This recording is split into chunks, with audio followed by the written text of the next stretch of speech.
I am essentially saying that the world, we need to move away from America. We need to, as fast as possible, make America irrelevant again. And it's because we just absolutely cannot count on America to self-correct, like seriously at all.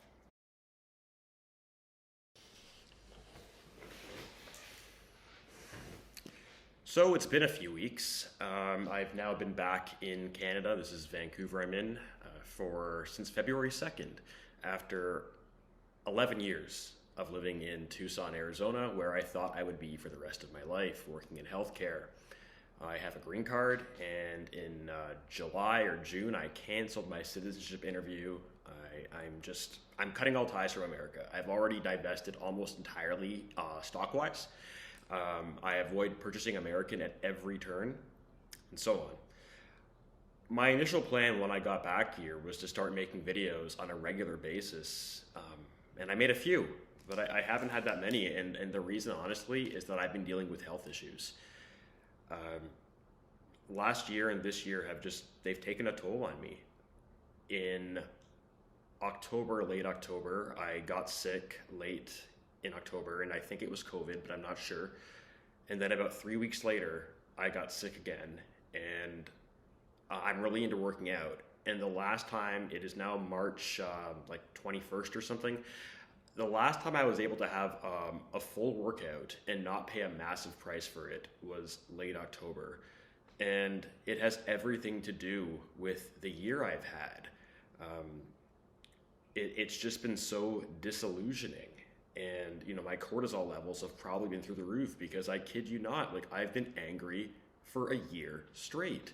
I have had to watch as the country I was in and the staggering, overwhelming majority of the Americans that I knew said absolutely nothing when Trump was going after Canada.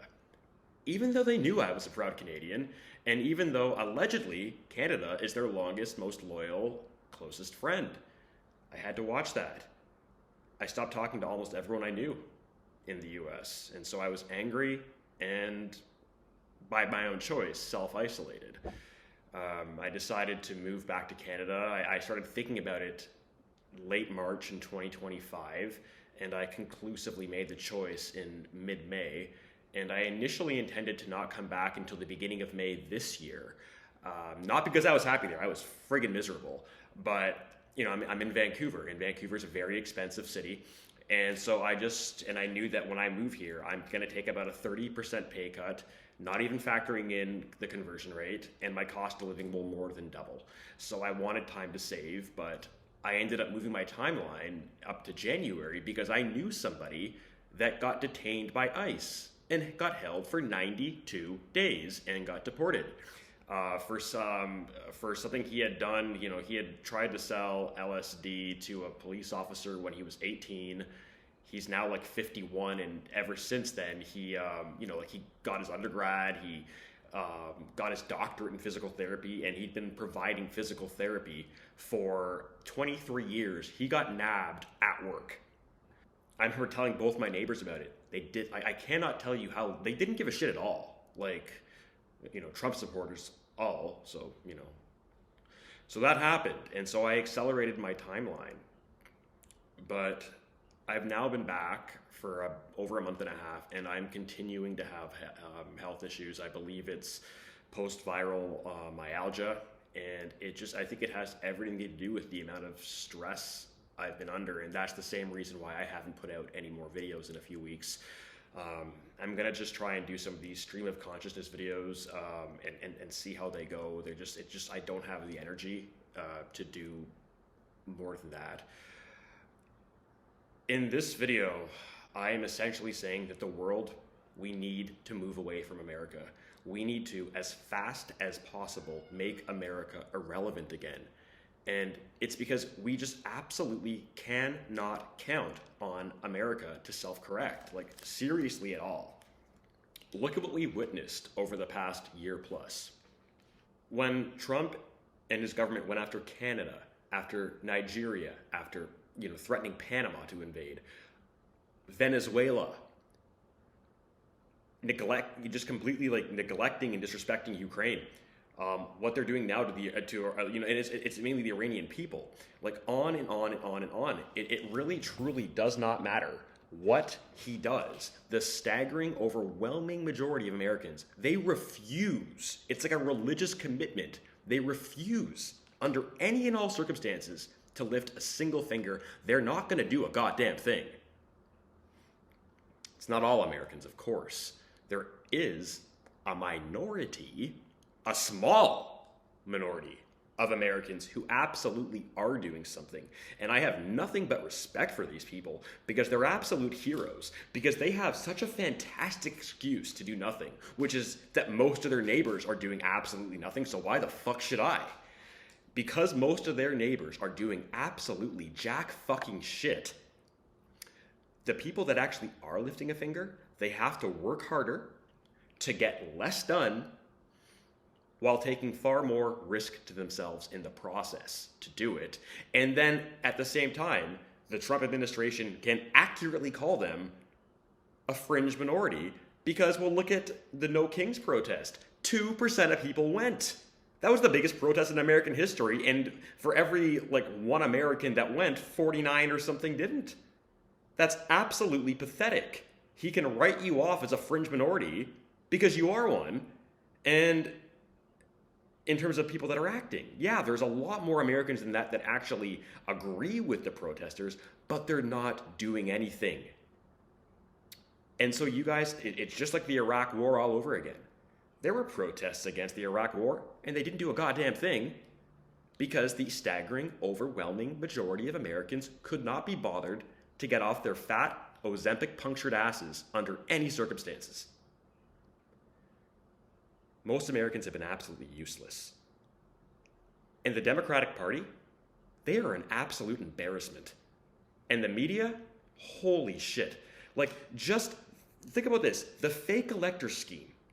Most Americans still, by all appearances, don't even know what that is. It was the single biggest case, by far, of election fraud in American history by Trump. And not only do most Americans clearly not have the first idea what it is, I bet if you were just to say fake elector scheme and then 5 seconds later say those 3 words back to me, they couldn't even do it.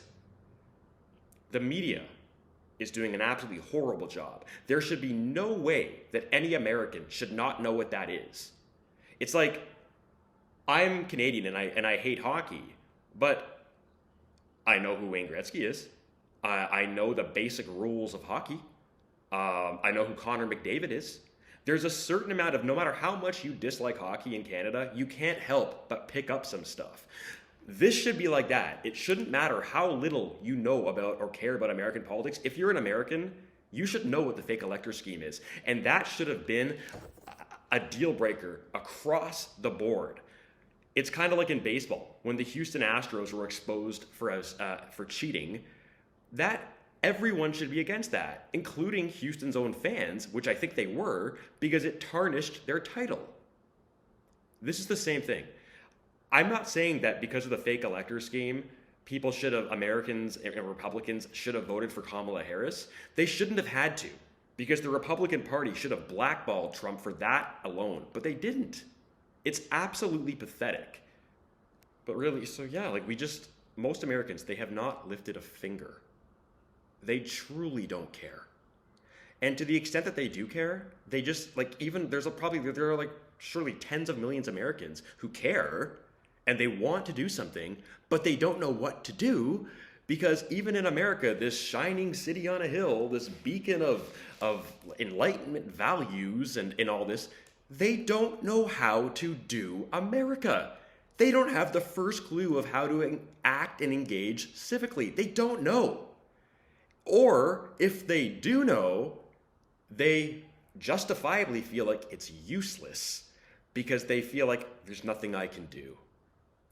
And for that reason alone, Americans, you need to seriously shut the fuck up about all this American exceptionalism. You need to stop it, okay? Your country is an absolute motherfucking joke, okay?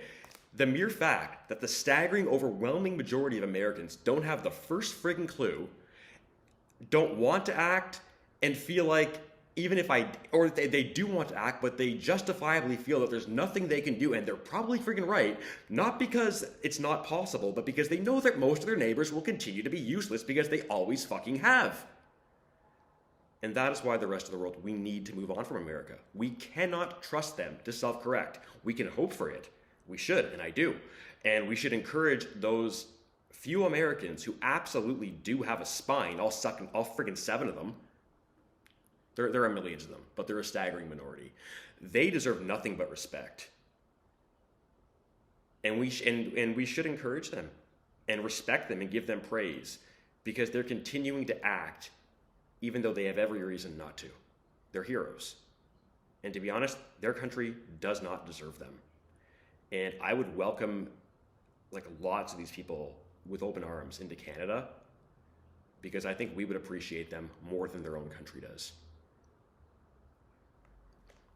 It really is sad. But it is what it is. As Mark Carney has said, you know, and I actually voted for the other side, but I regretted the vote, and I'm glad he won. And I think he's doing an absolutely fantastic job. We cannot wait for the world to become as we want it to be. We have to act how it is.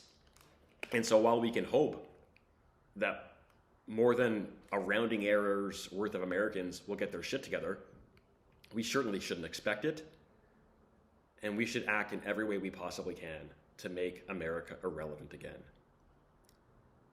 And I'm so proud of Mark Carney and what Canada's doing now in building trade relationships around the world and helping the world build around America. We need more of that. We need more trade deals between countries that are not America, or the United States, I should say, because America is the whole, basically, it's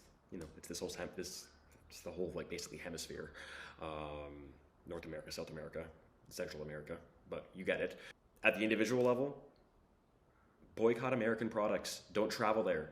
Don't buy American any more than you absolutely need to. And tell others not to either.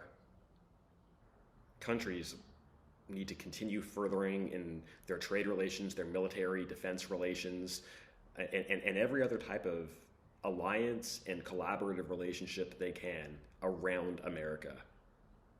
This is a country that, the United States, they cannot be counted on. They cannot be trusted. They are drunk at the wheel.